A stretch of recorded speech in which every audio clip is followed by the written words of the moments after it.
In this video, I will show you how to install Java 19 on Windows 11. It's very basic and simple.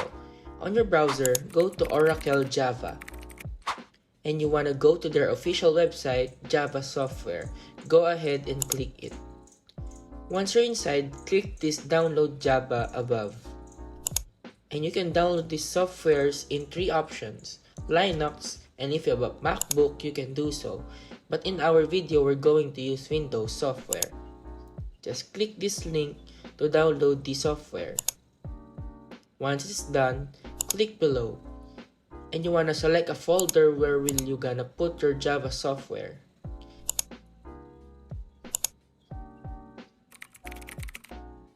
Just click OK and next, and just wait for a few minutes and it will be done.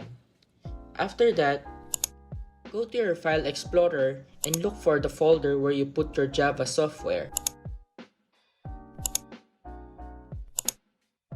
Just follow my steps and just simply copy it.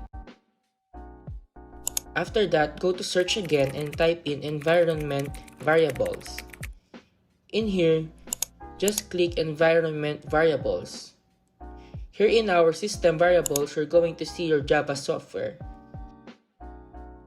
That's it. I hope this video helped you out.